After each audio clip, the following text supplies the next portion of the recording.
So we are going to talk about the last minute revision points in complete dentures. So to start with the uh, diagnosis and treatment planning, as far as the complete dentures are concerned, what are the different kind of questions which come up from the diagnosis treatment planning part? Most important is the house classification for patients, where you know the classification is philosophical, exacting, hysterical or skeptical, and indifferent. So what kind of questions come up from this is which is the best patient? So we know philosophical patients are the best patients. Which are the toughest patients, so very difficult patients to operate on, are the hysterical or skeptical patients. Indifferent patients, they have they don't need teeth, so they are not usually problem creators. And exacting patients, if you counsel them properly, tell them what are the differences between your natural teeth and the artificial set of dentures, you can convert these exacting patients to the philosophical category. The next most important part are your systemic diseases or the medical history part. So, talking about this area, we have questions coming in from diabetes.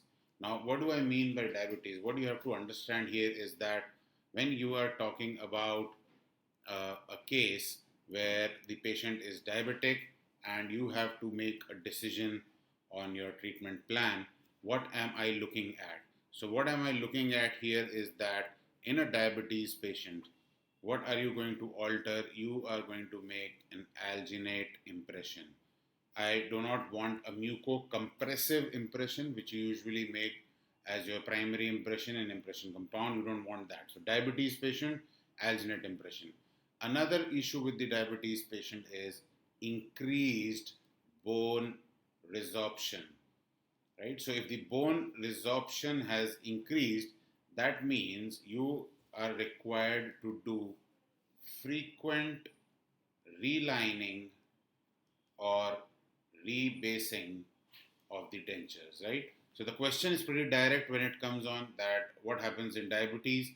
So in diabetes, frequent relining and rebasing is what is required. Similarly, when you go ahead, other conditions like Bell's palsy. So what is going to happen in Bell's palsy? It is unilateral paralysis, right? So when you're talking about a unilateral paralysis, what happens in a unilateral paralysis is that the patient will not be able to give you a proper jaw relation record, right? So if the patient is not able to give you a proper jaw relation record, what does that mean? That means you are going to require frequent occlusal corrections, right? Frequent occlusal corrections are required in cases of Bell's palsy. Similarly, when you talk about tuberculosis of the bone, right, cases like these, you talk about osteoarthritis, right? So you have to analyze which step of your complete denture fabrication is going to get affected. So when you have TB bone or you have osteoarthritis, you have pain in joints. So what is going to get affected are the jaw relations. So if the jaw relations are getting affected, your answer is going to be frequent occlusal corrections, right? So this is what you need to know when you talk about the systemic diseases. When you get questions directly from these different types of diseases. Pemphigus, we have all heard about pemphigus. Pemphigus is one of the absolute contraindication of an implant, of a denture, right? So it is an absolute contraindication. Why? Because pemphigus patient is going to have a lot of vesicles, a lot of bullae inside the mouth that will be ulcerated. So when you give a denture to this patient, there is a lot of friction, and because of that friction, the patient will never be able to wear a denture. So pemphigus comes under an absolute contraindication of using a complete denture. What kind of questions come up from extra-oral examination? Majorly, they talk about thin or thick lips. Which are better? So thick lips are obviously always going to be better as compared to thin lips when we talk about a complete denture, because the thick lips are going to drape the entire denture, give it support on the labial and buccal areas. That is why they are much better, considered much better when you're talking about a complete denture patient. A lot of questions come up from intraoral examination. We will talk about it. A most important part which you need to know is the combination syndrome. Combination syndrome is also called as Kelly syndrome, right? So combination syndrome or Kelly syndrome. So what do you want to know about this? Combination syndrome is usually when you have the lower anteriors which are present, right? So don't get confused in this. The lower anteriors are present, and all the other teeth are missing. So when you have all the other teeth which are missing, the lower anteriors are going to hit onto the maxillary ridge, leading to resorption of the maxillary anterior part. Usually what you see is that maxillary anterior is placed a little lower and the plane goes up so that the maxillary posteriors are at a little higher platform. But when you have excess resorption, as in case of combination syndrome, the occlusal plane completely changes.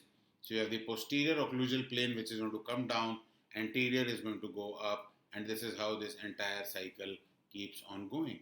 So if you find a case of flabby ridge, if you find a case where the anterior part of the maxillary ridge is more resorbed as compared to the posterior, that is a case of combination syndrome, right? Other than this, what is important to know is a patient coming up with cracked lips. What is meant by cracked lips? Cracked lips occur when you have decreased vertical dimension or you have prolonged over closure. Very, very important. A lot of times this question has been taken up. Saliva. What do you judge in saliva? We all know we have to talk about mucous saliva, serous saliva, right? What kind of saliva is good for a denture? So watery saliva or serous saliva is best for a denture. When you talk about a mucous saliva with more of mucus in that, this saliva is going to be thick and ropey. This is not going to be good for the denture because a thick saliva is going to form a layer in between the denture and the tissue, leading to lack of retention. Now coming on to the difference between what is meant by arch form and what is meant by ridge form or ridge contour. Now when you talk about arch form is either square, it is tapering, it is ovoid, right? Or when we talk about the ridge form or the ridge contour, you can have a high ridge, you can have a flat ridge or a knife edged ridge. So you have to understand when the question is about arch form, the answer is going to be square, tapered, ovoid. When they talk about ridge contour, they're talking about either a flat ridge or a knife edged ridge. Very frequently asked another question is the resorption pattern. What is the resorption pattern when you talk about maxilla or mandible? Maxilla resorbs upwards and inwards, whereas when you talk about mandible, it is different in the anterior area, it is different in the posterior area.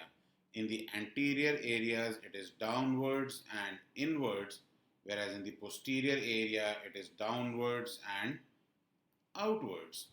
Right? So this is what we need to understand in the resorption pattern. Multiple times this question has been asked. So you have to understand that the mandibular anterior goes inwards because it is in horseshoe shape. Right? So when you see the mandibular anteriors, this is how the horseshoe of a mandible is. So when the resorption occurs, this area goes outwards and this comes in. right? That is why the anterior area is downwards and inwards. Hard palate, not a very frequent question, but what happens in hard palate? Now, in hard palate, you have either a U-shaped palate or a V-shaped palate or a flat palate. Flat direct relation is decreased stability of the denture. V-shaped is decreased retention. Why? Because in V-shaped, the peripheral seal is damaged. U-shaped is good retention and good stability, right? So this is what is we are concerned about the hard palate. So you have to understand that the question is asking you flat hard palate, it is related to decreased stability. If the question is asking you decreased retention, that is related to the V-shaped hard palate. Similarly, when you talk about the soft palate, you have class 1, class 2 and class 3, right? Class 3 is related to decreased retention where the angle is 70 degree with the hard palate. Class 2 is 45 degree, class 1 is horizontal hard palate, right? So both of these are available when you have hard palate which is flat. So class 3 kind of a soft palate is not that good for your denture retention. It is going to give you weakest retention when you talk about soft palate. Right? So coming on to the palatal throat form. House gave the palatal throat form. There is another issue which is called as lateral throat form. That was given by Neil. We are going to talk about it. So when you talk about palatal throat form, you have 1, 2, 3, where you have 5 to 12 mm of band. Class 2, you have 3 to 5 mm of band. And class 3 is 3 to 5 mm anterior to the tuberosity. Right? So this is how you have to analyze the intraoral parts. Another question coming up very frequently is torus. So when you talk about maxilla, which is the most common area, it's the palate. In the mandible, it is the lingual side of premolars where you majorly find your tori. So if you have a big maxillary torus, what do I need to do? Surgical excision. I will have to remove it. If you have a small maxillary torus, you can relieve it and use indenture. If you have a mandibular tori, whether big or small, in either case, the answer is going to be excision. Mandibular tori have to be excised for making a denture because otherwise you will never get a path of insertion if you have a mandibular tori.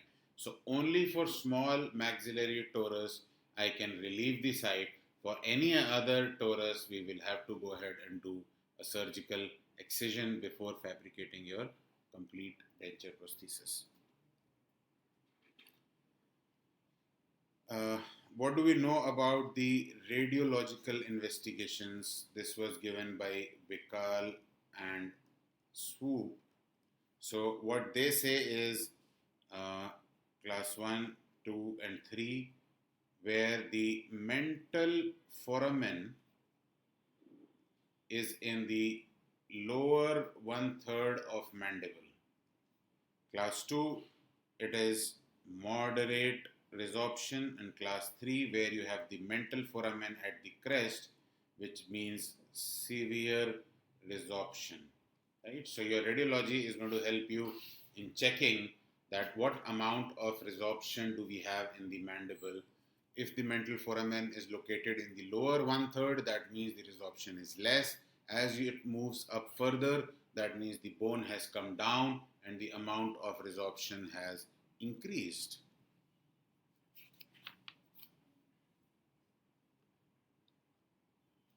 Right? So,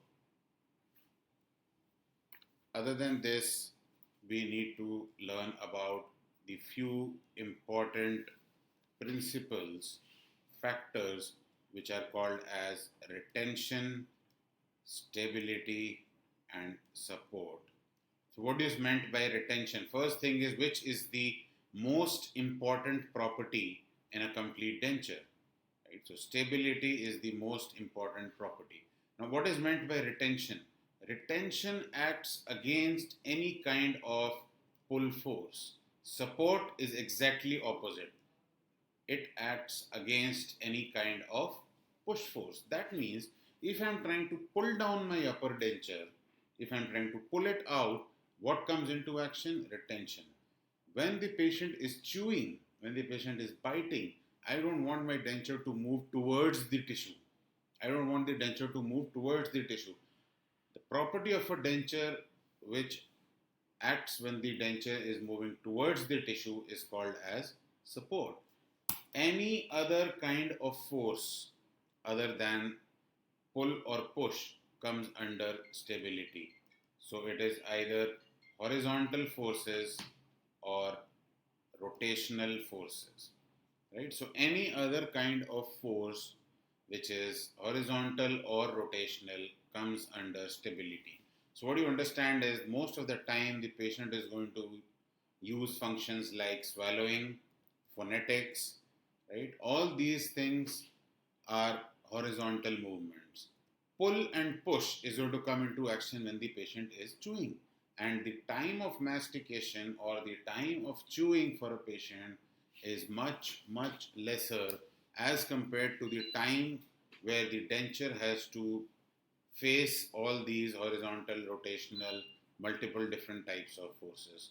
That is the reason stability is considered as the most important factor when we talk about a complete denture. So, whether you talk about a complete denture or a removable partial denture, stability is most important. When you talk about a fixed partial denture, support is most important.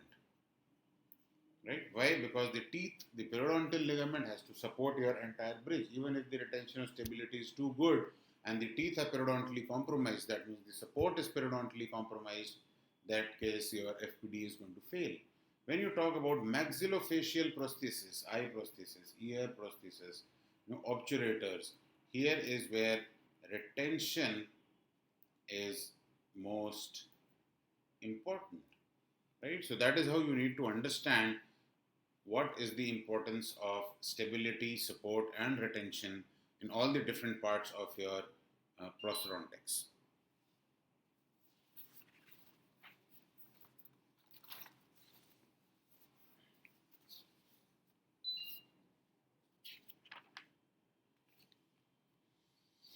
Now, coming on to the basic anatomical landmarks. There is a lot of theory when we talk about landmarks, but there are a few important specific questions which come up from landmark, where you're talking about freni, right? Which freni is made up of what? So maxillary labial frenum is a fibrous band, no muscle attachment. Please do not confuse in this.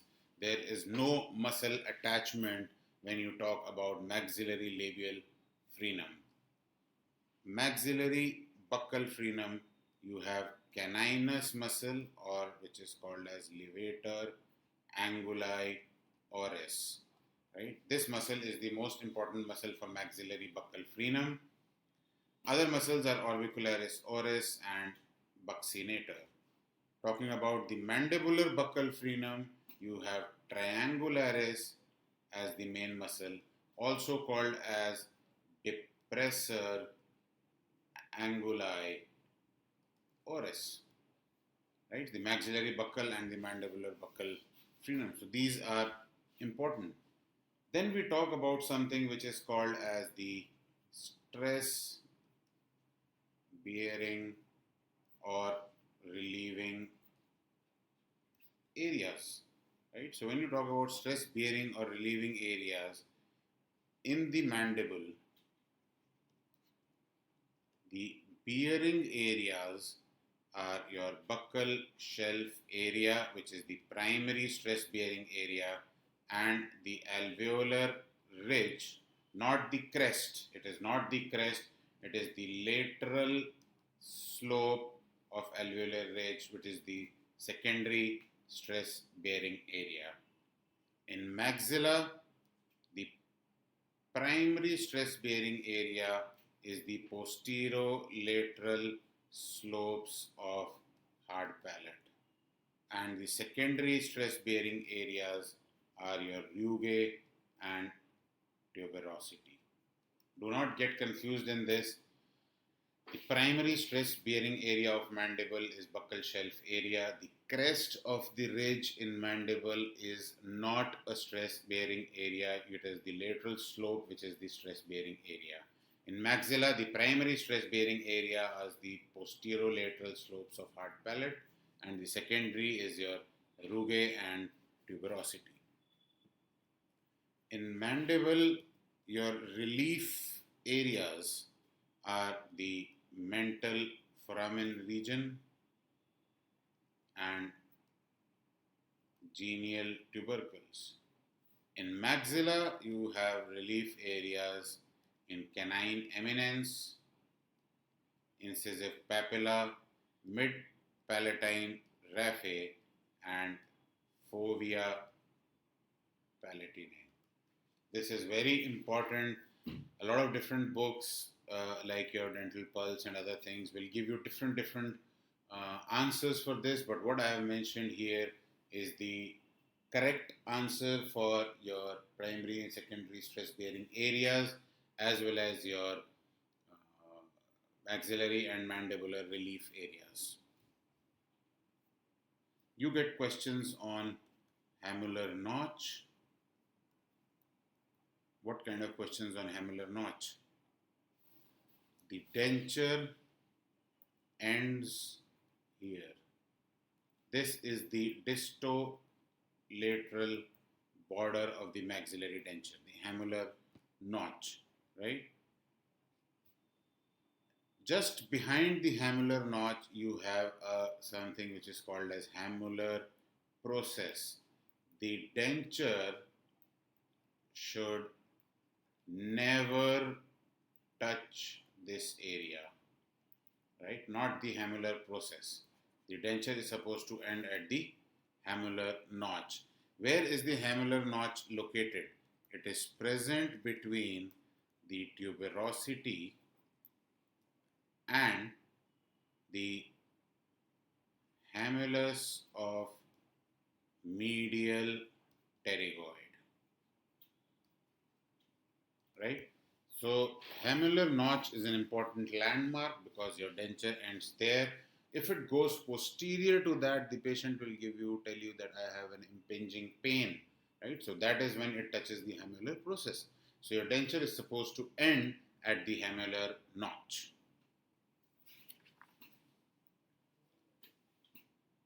Another important topic with a lot of questions, posterior palatal seal, right? So there are two parts of this posterior palatal seal, the anterior vibrating line, the posterior vibrating line.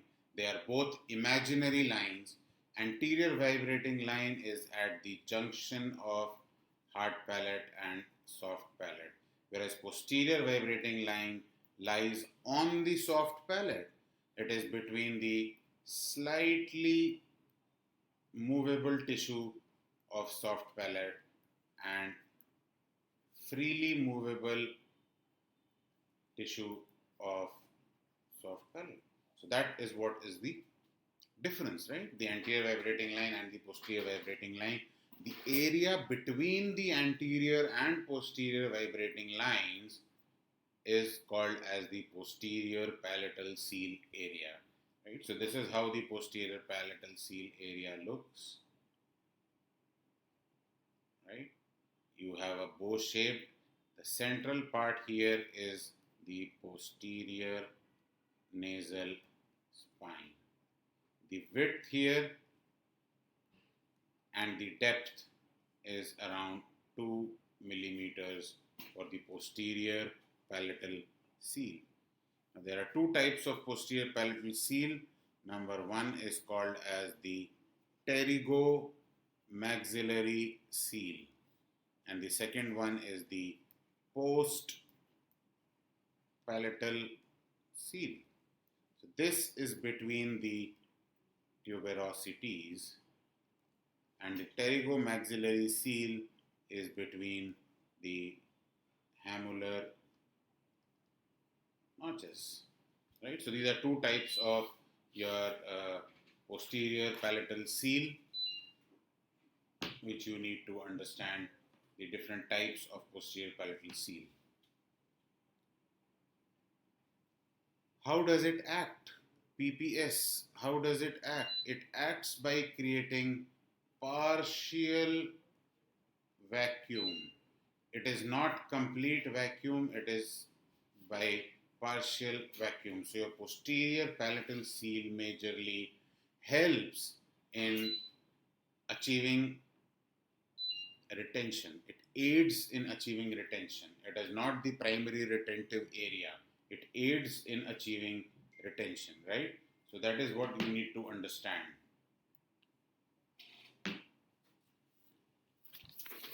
Other than this, what we want to know here is when you make your border molding and impressions, so you have to understand that in the mandibular impression or the mandibular denture, the distobuccal border masseter is the muscle which acts.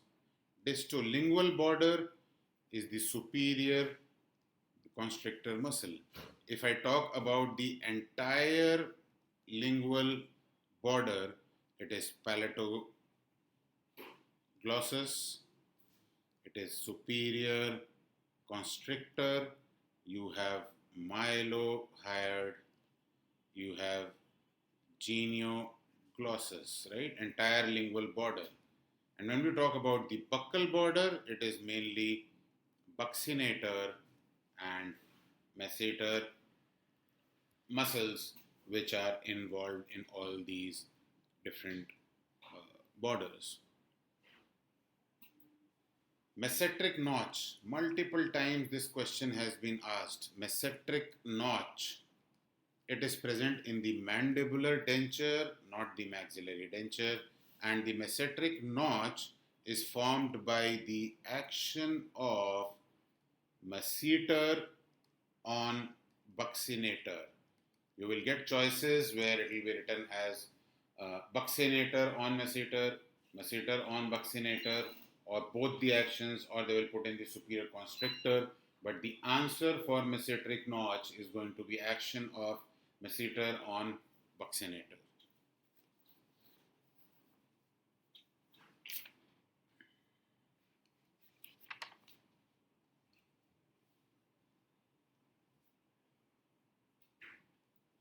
You get questions on how do you record, right? So how do you record your PPS? There is something which is called as a fluid wax, right? So they are going to have questions on fluid wax.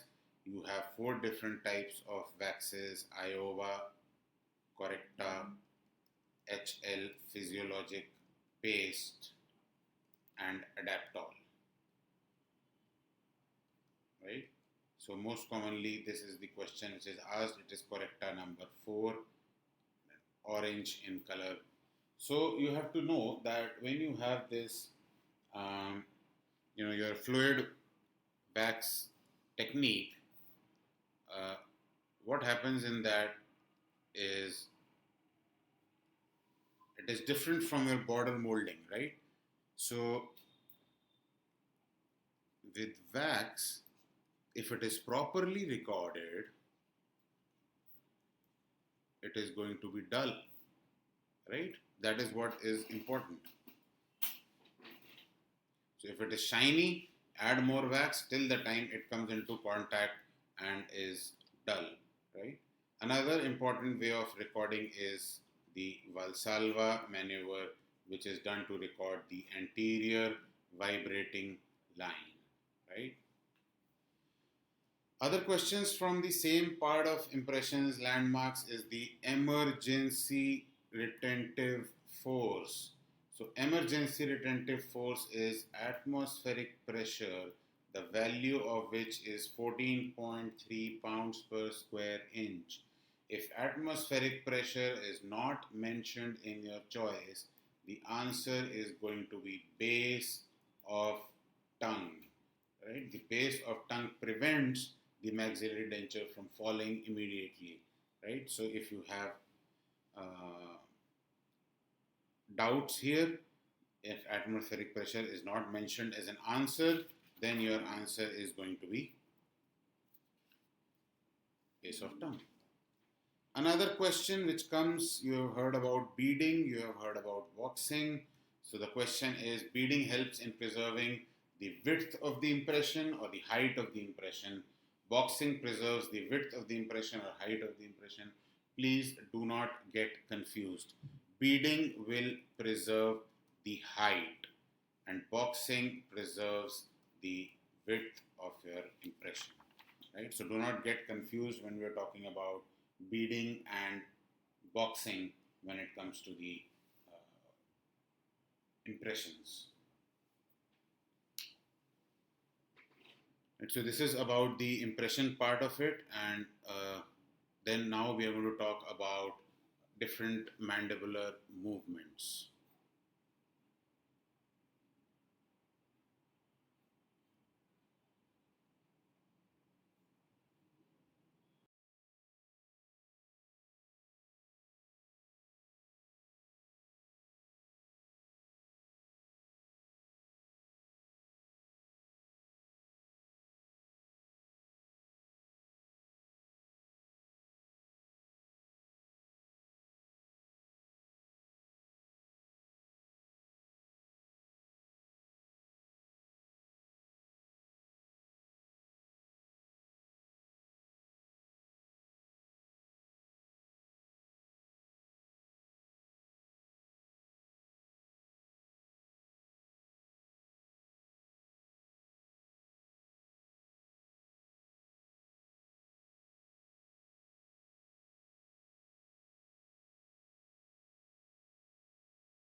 So talking about the mandibular movements, so you are familiar with diagrams like what you see here, the different types of tracings, what are seen when you record mandibular movements. So we'll take it up one by one. The first one which you see here is the diamond tracing, right? The most important question is on the shape. This tracing is called as an arrow point tracing, right? So these tracings, this one goes in for the dentulous patients, this goes in for the edentulous patients, wherein the tip of the arrow or the apex of the arrow is your centric relation, right? Which is reproduced. That is what is the importance of having the centric relation record. In the diamond tracing, what you can see here as centric occlusion area, and this dotted cycle which you see here, a tear drop shape, right, or a tear drop pattern. This is the chewing cycle, right? So it is important to know that the chewing or masticatory cycle has a teardrop shape. Coming on to the sagittal axis, right, what you see in the sagittal plane, it is very important to understand this diagram. The shape of this is beak shaped, very important. On the sagittal plane, the mandibular movements are traced as beak shaped.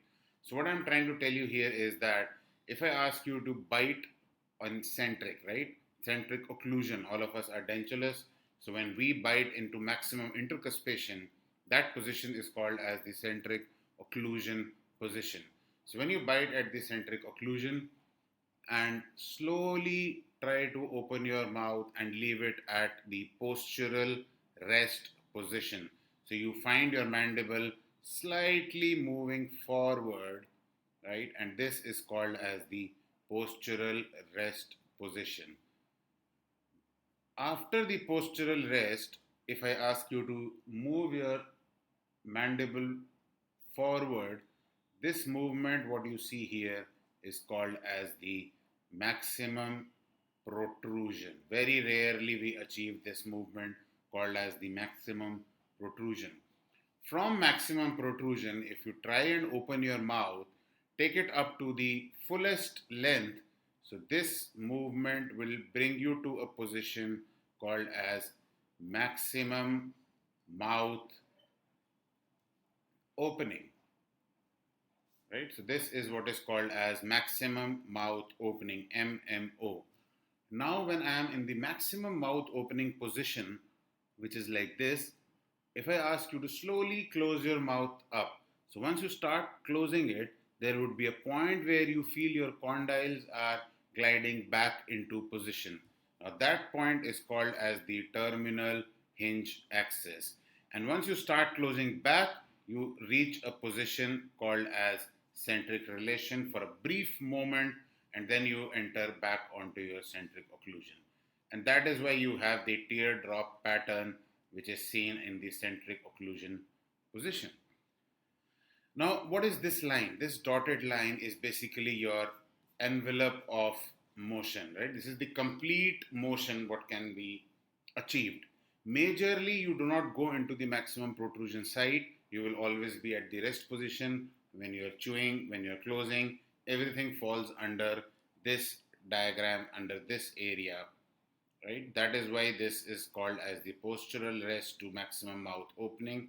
And this area is going to be your chief area of mandibular movements.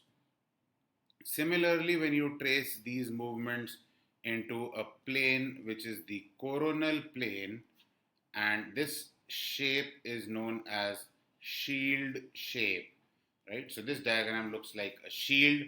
It is the same movement recorded in the coronal plane, and what you see here is the chewing cycle, right? So that is what we need to understand about the different diagrams, the type of questions which come up majorly based on the shape and on what plane do you see these diagrams. So the first diagrams which you see, the diamond and the arrow, are both in the horizontal plane, right? They are all mandibular movements, right? They're not different movements. They are all mandibular movements recorded in different planes. So when you record in the horizontal plane, you get a diamond shape or an arrow shape. When you record it in the sagittal plane, you get a beak shape. When you record it in the coronal plane, there is where you get your shield shapes. Now, what are the different types of movements we are looking at when we talk about mandibular movements? Right? So, number one is your hinge movement. Number two is your protrusive movement. Number three is your lateral movement. And the last one is your retrusive movement. Right? So that is what we need to understand. We have different types of movements. So when we are talking about the hinge movement, in hinge movement, the very important question asked multiple times is the pure rotation. Pure rotation is up to 13 degrees of condyle movement or 20 to 25 mm of interincisal opening. You will see this question a lot of times. The pure hinge, opening and closing. That movement is called as a pure rotation movement. That is in the first 13 degrees. What happens after 13 degrees is RAT, which means rotation plus translation, right? Both movements occur after that 13 degrees. So what you need to understand here is that when I have a condyle, right, if you see this diagram, this is your condyle, right, and this part here is the glenoid fossa. Now in between the condyle and glenoid fossa, you have something which is called as articular disc, right? So what you need to see here is that this area above the articular disc and below the glenoid fossa is called as upper compartment, and this area from the condyle to the articular disc is called as the lower compartment, right? So the pure rotation occurs only in the lower compartment, right? Whereas rotation and translation, this movement occurs in the upper compartment. So rotation is always going to be a part of your condylar movement. There is no pure translatory movement. So it is always rotation and translation, right? There is no pure translation. You have pure rotation and translation. Right? Similar to the Earth's movement, you have rotation and revolution, but you do not have pure revolution. So that is how you have pure rotation in the condyle, and that is going to be, once it reaches the upper compartment, crossing the terminal hinge axis, the movement is going to be rotation as well as translation. The next movement we are going to study about is the protrusive movement, and we all understand the question which comes up is Christensen phenomena. What is meant by Christensen phenomena? That once you position your anterior teeth edge to edge, right? When you try to bring them edge to edge, you have posterior disocclusion, right? So this is what is called as the Christensen phenomena. That is what is going to happen when you have protrusive movement. Number three is your lateral movement, right?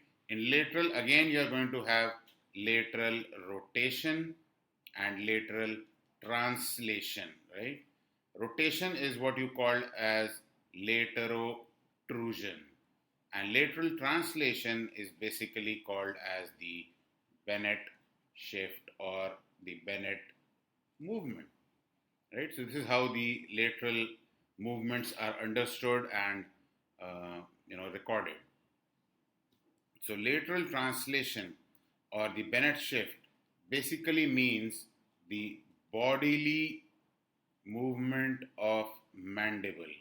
Whereas when you're talking about lateral protrusion or lateral rotation, we are talking about the movements only in the condyles, right? So that is what you have to understand, that lateral rotation or lateral protrusion is going to be discussed on condylar level, whereas Bennett shift is considered to be the movement of the entire mandibular body. The entire mandible moves onto one side, the right side or the left side. That entire bodily shift of the mandible is called as the Bennett shift or the Bennett movement, right? We have to talk about it in detail, right? Bennett shift is a very important topic. Other than this, we need to understand that there are a few movements called as border movements and a few movements called as intra-border movement, like mastication, swallowing, right? They are all intra-border movements. What are border movements? Like yawning comes under borders, where it crosses all the borders, touches the borders of the maximum mouth opening, that comes under the border movement. So, intra-border movements can be classified as functional movements, which you have seen, mastication, swallowing, and parafunctional movements. What are parafunctional movements? You have bruxism in parafunctional movements and clenching, right? So when you talk about bruxism and clenching, they are your parafunctional movements, wherein the bruxism means movement in centric as well as eccentric. Both movements are a part of your bruxism, whereas clenching is only in centric, right? Which is more damaging. Bruxism definitely is more damaging because it is going to affect all the cusps, all the different types of grinding movements are going to happen in bruxism.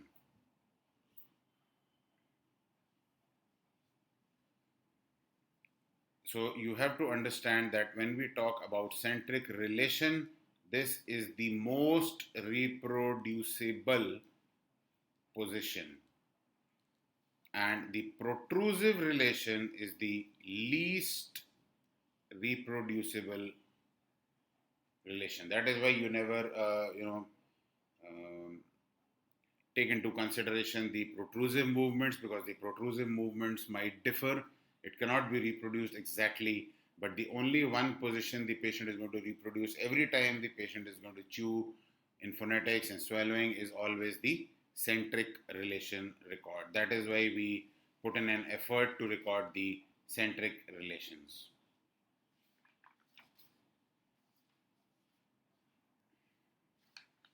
Now, coming on to the record of your jaw relations, what you need to understand in jaw relations is the entire mechanism of how do you actually go ahead and record the jaw relations, right?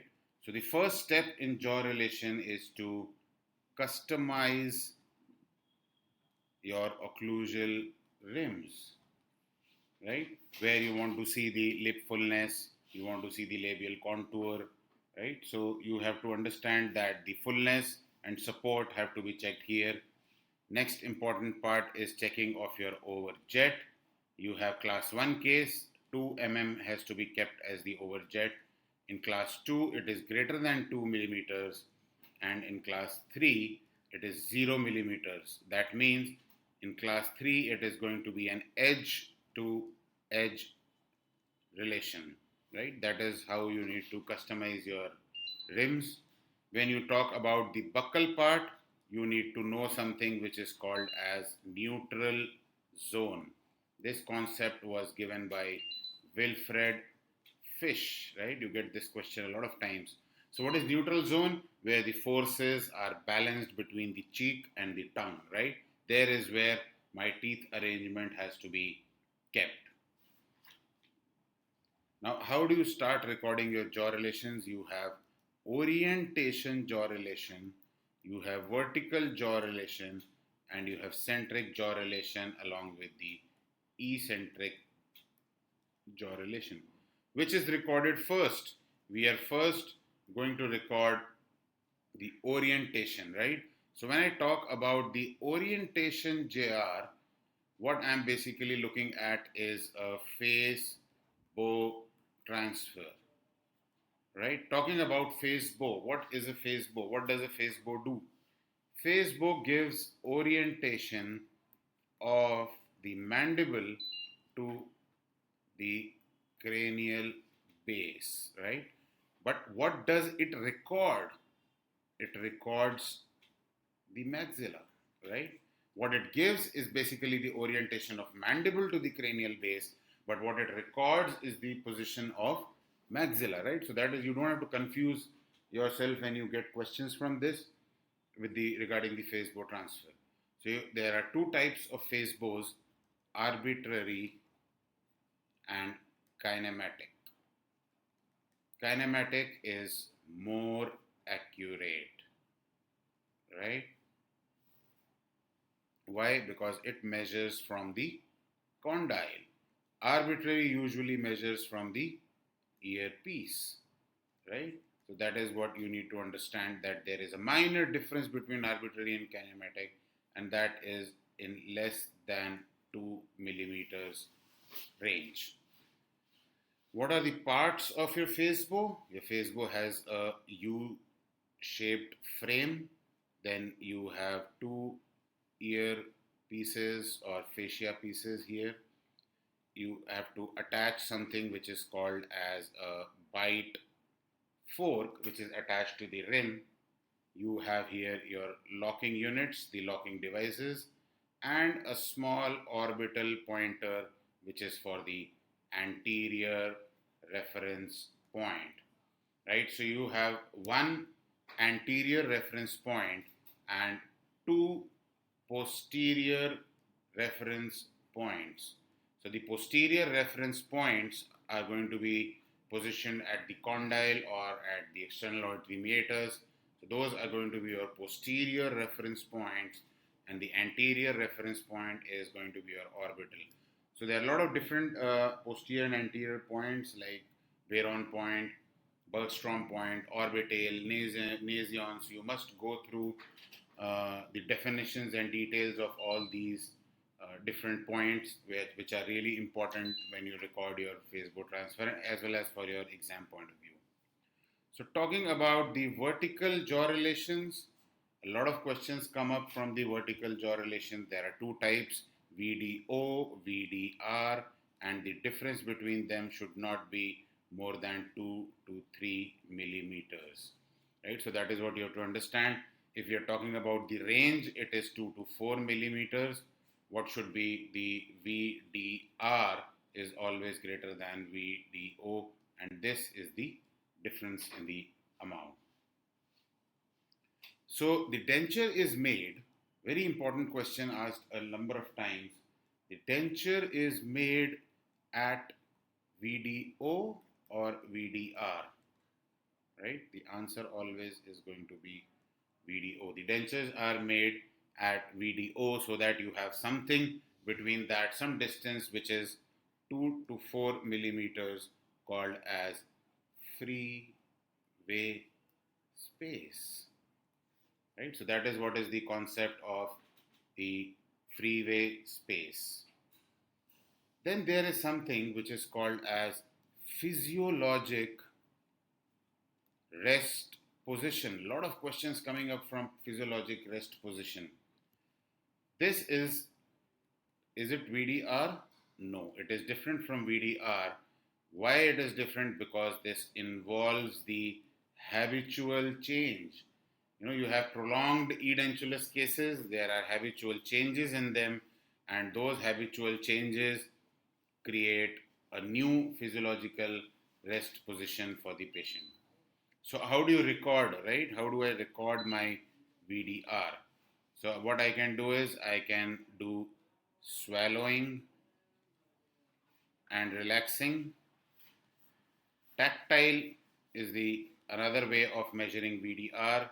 Anatomical landmarks, speech, and facial expressions, right? So these are all different ways of recording VDR. We are not going into a lot of details, but when you talk about speech, it is all about the letter M. This was given by Schlossler as to what is the importance of speech. When we talk about landmarks, it is from the pupil of the eye.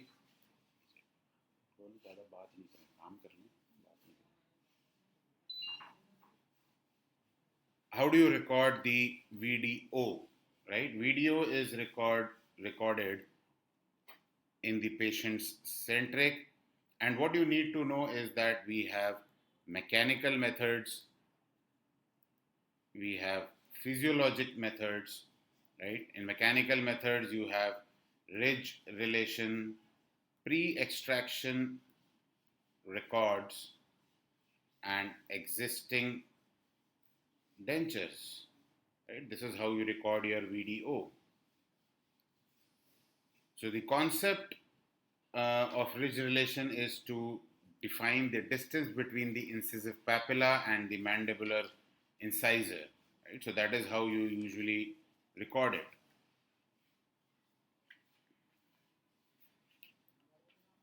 In phonetics, you have something which is called as Silverman's closest speaking space, right? Or the other method is to use FVS, speaking anterior teeth relation, right? So you have to understand that there are different methods of recording the vertical dimension of occlusion. Other than this, when you talk about centric relation, right, there are a lot of questions which come up from centric relation. Go through the definition very carefully, because the centric relation is important in complete denture as there is lack of periodontal ligaments, right? So what you need to do is that you'll have to retrude the mandible, get it back into the centric. There are a lot of ways of doing it, but the major methods of recording centric which come up in your exam also, you have a complete classification of that. You have physiological methods, you have functional methods, you have graphic methods, and radiographic methods.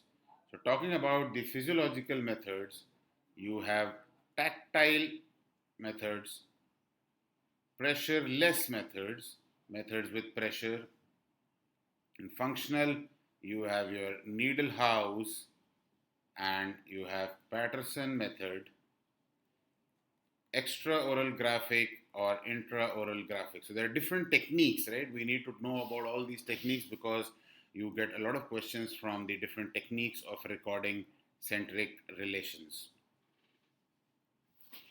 So there is a method called as nick and notch, which is the pressure-less method. Nick and notch method is pressure-less method.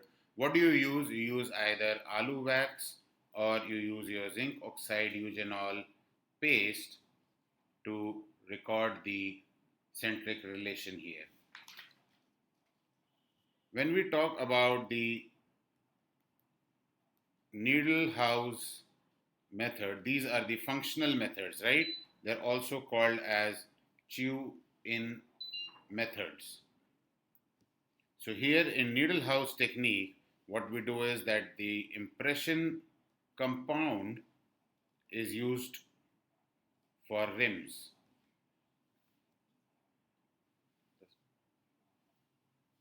Impression compound is used for rims, and you achieve a diamond tracing, right, in the impression compound rims. Coming on to the Patterson methods, again a chew-in method. You use 1:1 carborundum and plaster mix, right? So this is what is used in the Patterson technique. Talking about your graphic methods, very simple. You have arrow point tracings, or you have pantographs, which are three-dimensional. So an arrow point is what is called as your Gothic arch tracing. You would have heard about it a lot of times. And this Gothic arch tracing can be intraoral or extraoral, but they record only horizontal plane, right? Pantograph records all three planes. Very rarely used the pantographic technique or the pantographic methods. A lot of questions also come up from the topic of phonetics, right? There are small, simple questions, all memory based. There's no concepts which you need to remember when we talk about phonetics. You have bilabial, bilabials, BPM, right? Bilabials means both the lips have to come in contact when you have to speak B, P, or M, right? So your VDO is very important. If your VDO is altered, it is difficult to pronounce B, P, or M, right? Then you have your labio-dental sounds like F and V, right? If the teeth are set too high, if they are set too high, then F will sound like V, right? So it is very important to know the relationship of the incisal edge of the upper teeth with the lower lip. The third one is your linguodental sounds. Linguodental is like th, right? So it is very important the positioning of teeth when you talk about linguodental.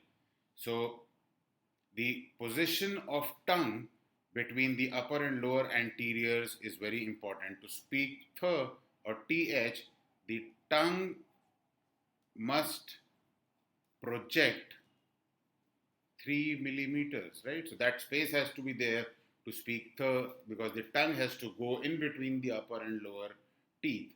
So if it is greater than 3 mm, that means the teeth are placed too lingually, right? So that is what you need to check. Coming on to the next one, which is the linguo-alveolar sounds like T, D, S, Z, V, L, right? So these are all your linguo-alveolar sounds. They are determined alveolar, so they are determined by the thickness of the denture, right? It is very important to know the thickness. If it is too thick, then all these sounds will become shallow and blunt, right? So you get a lot of questions on S, right? S sound. It is called as a dental sound, also called as alveolar sound. S is controlled by the anterior palate. Many times this question has been asked. S is controlled by the anterior palate, right? So what happens basically, how this S is produced? Why do we focus on 66, 65, Mississippi? Why do we talk about that S? The tip of tongue is near the upper anteriors, right? Number two, the dorsum of tongue is flat. And number three, the mandible moves forward and upwards, right? So this is how the S sound is produced. The next category is your linguopalatal or linguoalveolar sounds like she, ear, right? Not very important. What do you mean by the velar sounds? K, G, KG, right? So they are dependent on the posterior part of the palate, right? So this is what you need to understand. You also get questions from the Boucher classification, right? So when you talk about Boucher classification, you have vowels included, you have consonants included, right? Consonants means you have plosives. You would have seen questions with these terms. Fricatives, affricatives. Then you have nasal, liquids, and glides, right? So these are the different types of Boucher's classification, where you have sounds like when you talk about nasal sounds, you have M, you have N, you have NG, right? So these are your nasal sounds. So when you talk about affricatives, affricatives are basically CH, J, jar, chin. These are all affricatives. Fricatives. Fricatives are basically the sibilants, right? They are called as uh, fricatives. S, Z, right? And plosive, as the term suggests, it is going to be a related to air pressure, right? P, B, T, D. All these are plosives. The air comes out with a pressure. That is what is called as air pressure. Now, clinical importance. What kind of questions come up typically clinically in your exam? If teeth are too lingual, right? If they're too lingual, T will sound like D. If teeth are too labial, D is going to sound like T. If the incisal teeth are set palatally or the palate is thick, S will sound like th, right? The patient will not be able to speak clearly. Increase in VDO leads to clicking of teeth. Whistling, very important question. How does this whistling occur? High palatal vault would lead to whistling. Constricted palate leads to whistling. Decreased vertical overlap, increased horizontal overlap, right? If the posterior border is overextended, what happens? K will sound like ch, right? If the upper anteriors are too short, V sounds like F. If too long, F sounds like V. Right? So these are your important questions which come up from the phonetic part. And next we are going to talk about articulators and balanced occlusion, which is a very important part in complete dentures.